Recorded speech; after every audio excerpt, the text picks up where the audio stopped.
Hi, I'm Ethan. I love muzzleloading, and today I'm inviting you into possibly one of the weirdest avenues of muzzleloading that I have ever seen. When I knew that I was coming out to take a look at some muzzleloaders here at Rock Island, I try to get a little bit of a variety when it comes to muzzleloaders and the muzzleloaders that I show. I try to round things out. But what I didn't expect or really even know about before I came here today was this thing here.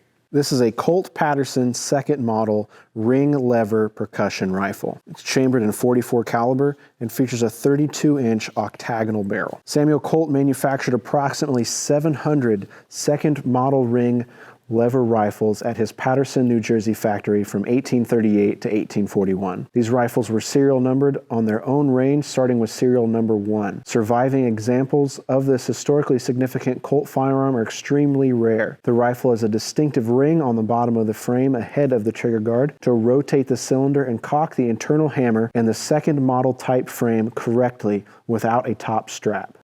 What is there to say about this piece?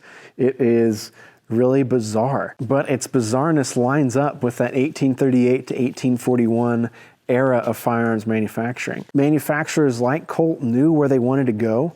It's almost as if they could see kind of the late 1800s into the 1900s of firearms manufacturing. They just didn't quite know how to get there.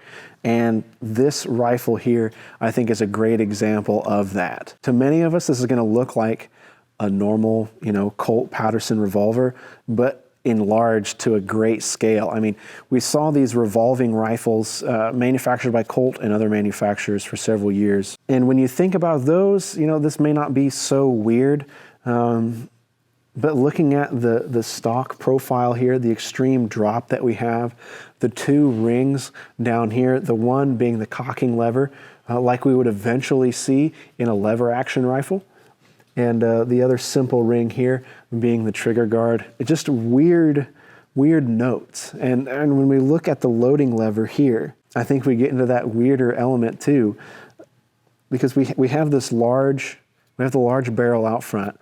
We could very easily load from the muzzle through the barrel, but like many of the other revolvers, especially the early black powder revolvers, having a loading arm was really important.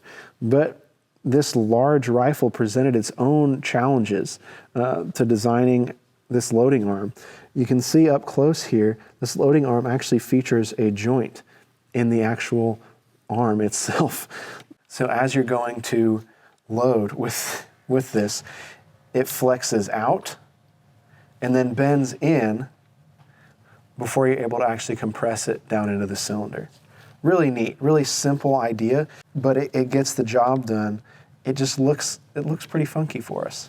This is a .44 caliber, and combined with the 8 cylinders that we have here, makes for a rather large cylinder here at the end, I think adding to the goofy look that I'm getting off of that. And I don't mean that in a derogatory way. I love muzzleloaders like this because it shows how creative their manufacturers and designers were at the time.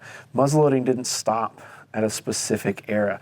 It continued, and it continued well into today, and will continue long after any of us are gone here. And this is a neat little branch off of that main line, I think, towards contemporary firearms.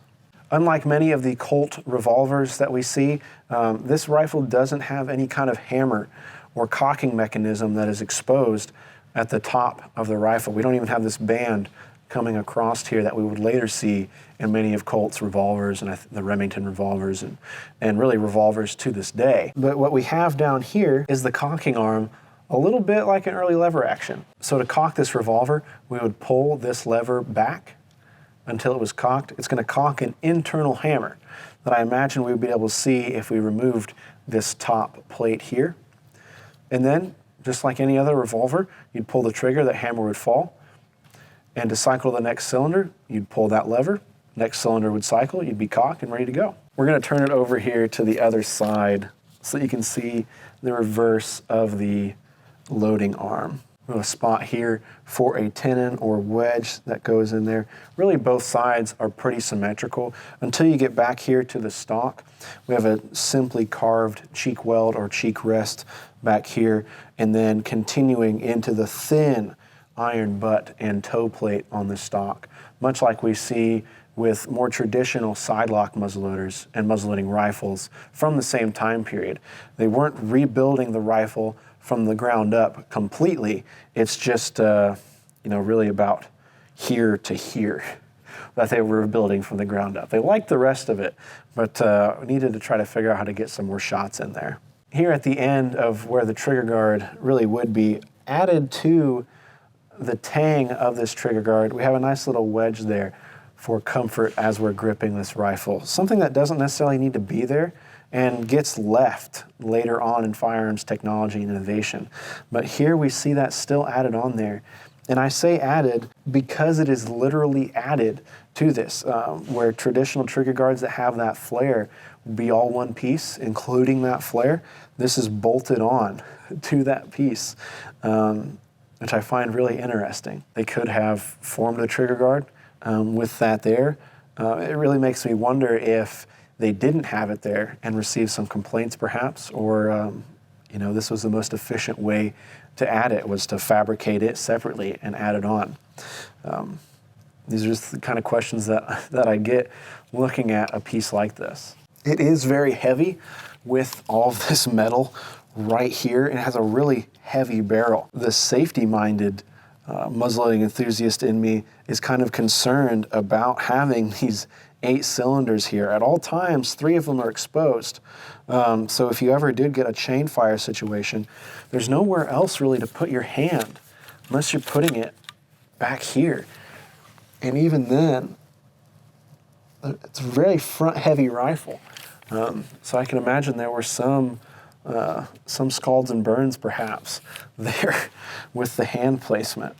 As always with any Colt, it's fascinating to see the stamped signature and things on the top denoting where it was made and its model and things. That's just kind of Colt history right there.